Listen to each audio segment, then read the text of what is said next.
And when you look at what President Trump did in his State of the Union address, the message is getting out into the black community that these other guys have been duping us for quite some time.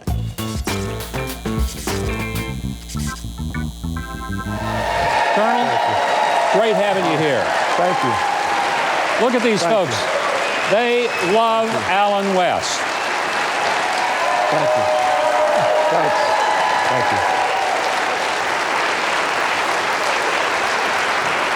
That is awesome. It's a pleasure. This is the 123rd episode. I've never gotten a standing ovation. I just want to throw that. Now, you know what? You deserve it. And I'm thrilled, seriously, to have you here because you've taken stands in your long military career, but you've also served this country as a member of Congress. Yes, sir. You've been an outspoken person when it comes to the issues that face this country. You speak with some authority on an area that I think is really coming into its own. African Americans are now more than ever giving conservatism a listen. Why? Well, I think that when you look at the fundamental principles and values of the black community, and I was born just right down the road in Atlanta, Georgia. As a matter of fact, it was 59 years ago today that I was born in Atlanta, Georgia. This is his birthday. Pretty good. Can't think of a better way to spend your birthday than with us. But think about the greatness of America in that on 7 February 1961, I was born into a blacks-only hospital. But now I'm sitting here with a man that was a former governor and a man that was a former presidential candidate, because that's the greatness of America. When we understand our fundamental values of faith, family, individual responsibility, quality education, small business entrepreneurship, and service to the nation. So I think that more people in the minority communities are understanding that. And when you look at what President Trump did in his State of the Union address, giving that opportunity scholarship to that young girl in the 4th grade, recognizing a Tuskegee Airman and promoting him to Brigadier General. And all of those things he has done, the historic black colleges and universities, the economic opportunity zones that took a veteran that had a drug addiction, and now he's back on the right path. The message is getting out into the black community that these other guys have been duping us for quite some time. I thought a very powerful moment was his recognition of the First Step Act. There are a lot of people who have been incarcerated. There's some people that needs to be incarcerated, you know, dangerous people. Sure. But there's some people that were incarcerated for small crimes, but they didn't have good legal representation. They basically were thrown away. Alice Johnson. Absolutely. Is a great example. Nonviolent drug offender, was there for life because of harsh sentencing. The president's program, which was bipartisan, was able to give her a whole new life with her family again. That's got to be resonating out there in the community. It's resonating in an incredible way. And I want to just, by comparison, think about this. The quote-unquote first black president of the United States of America, Barack Obama. In April 2009, he canceled the D.C. school voucher program. But he sent his daughters to Sidwell Friends, a very prestigious school. Very private and very expensive. Very private and very expensive. But yet you saw the guy that they say that is a racist in front of the entire world give an opportunity scholarship to a young girl in Philadelphia whose mother is doing everything she can for her to have the equality of opportunity that this country affords. You are running for chairman of the Republican Party of the state of Texas. And I want to call attention, you've written a book called Hold Texas, Hold the Nation. I mean, a lot of us are looking at Texas. It's getting a little scary over there. It used to be a very conservative, solid, red kind of state. What's going on in Texas? Well, big concerns. In 2018, the Republican Party in Texas lost 12 state House seats, 2 state Senate seats, 2 U.S. congressional seats, 56 judgeships. You know about Fort Worth, Tarrant County. O'Rourke, he won Tarrant County. Ted Cruz didn't even win Tarrant County. What is happening in Texas is much the same as you have seen in Nevada or Arizona, Colorado, New Mexico, and Virginia, is that people are fleeing from these failed economic states, and they are coming into states like Texas and others where there is great opportunity for economic growth and prosperity, but for whatever reason, they're coming still with those same failed policies and beliefs. And then also on top of that, you look at our college campuses, our university campuses, and now even down to the middle school level. I think that one of the most important elected positions in the country The school board. Absolutely. But the position that has the least amount of voter participation is school board. Yeah. So we have got to start making sure that we get those fundamental principles and values back into our education system, which now has become a system of indoctrination. But we also got to ask people, like you and I were talking before we came out here, why did you leave where you were?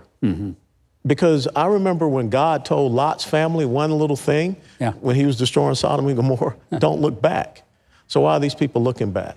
Because they're taking the politics of California and New York and hauling it into Texas and Florida and Nevada and these places. Did they not make the connection that it was the high taxes, the over-regulatory environment, the government nanny state, not being allowed to protect their own families with the use of the power of the Second Amendment, that caused them to say, we're done with this, we're out of here.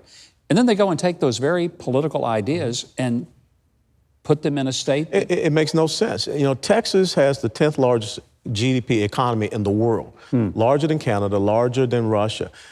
10% of Fortune 500 corporate headquarters are located in Texas. Toyota North America just left California and moved to Plano, Texas.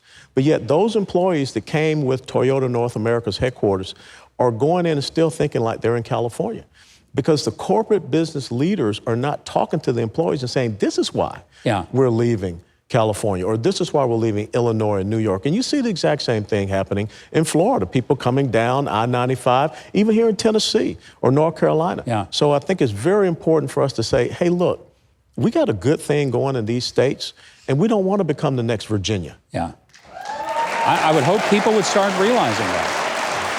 The president got about 8% of the African-American vote in 2016. There are predictions, and Van Jones, who is certainly no fan of the president, but he's an honest guy, and I like Van. He's personally a decent guy, very liberal, and he's saying to his fellow African-Americans, we better wake up. What's happening that he's seeing that a lot of these other folks in the other party don't seem to be seeing? Well, they're seeing results. I mean, he is seeing the results. But for whatever reason, you saw those faces that were there, Congressional Black Caucus faces, when you are telling folks that you have the lowest unemployment rate in history, that historic black colleges and universities are finally getting federal support instead of going under. He is, you know, when he said in 2016 in North Carolina, what have you got to lose? He has backed it up, though. And no one else has ever had the courage to say that and then follow it up with the right policies. So that has a lot of people nervous, because if President Trump gets anywhere north of 10% with the black community, it's over. Game, set, and match with the Democrats. And he is on track to get well beyond the 10% if things keep going like they are. I predict that President Trump will get 20 to 25% in the November election from the black community. That would be not only historic, it would be a game changer for a presidential candidate. You were in the military a long time. You saw good commanders, rough commanders. You've seen it all. Tell me what you think the president has done right in relationship to the military. When you don't pick up the paper and you hear about ISIS or terrorist attacks, he has said to the military leaders, go out there and take care of it. I will give you whatever resources you need. He has rebuilt the capability and capacity, the insidious rules of engagement. For instance, you can't fire upon the enemy until they'll fire upon you. And the fact that we took out a person like Qasem Soleimani, who is responsible for 18 to 20% of the deaths and the maimings of our troops in Iraq. And you can go all the way back to the Beirut barracks bombing, 1983. Qasem Soleimani, Hezbollah, his hands were all over it. So he has unleashed our military to do what they're supposed to do. Go out there and engage the enemy and fight them, destroy them, and kill them. And that's what we're trained to do. And thank God we have a president that understands that. I would imagine that soldiers, sailors, airmen, and Marines appreciate a commander-in-chief who lets them go do their jobs. Absolutely, because I still have friends that are there. As a matter of fact, my nephew, who is the 4th generation of combat servicemen in my family, he's still serving in the Army, and he's had 3 combat tours of duty, and he has told me it is light years difference from the 8 years of the Obama administration to just these past 3 years. That's good to hear. Allen West, thank you very much. My pleasure. What a delight to have you here. Thank you. Now, to find out more about Lieutenant Colonel West, go to West4, the number, west4texas.com. And if you want articles, media appearances, books, including this latest one, I highly recommend it. It's really a template on what's happening across the entire country. It's called Hold Texas, Hold the Nation. You can get that by visiting theoldschoolpatriot.com.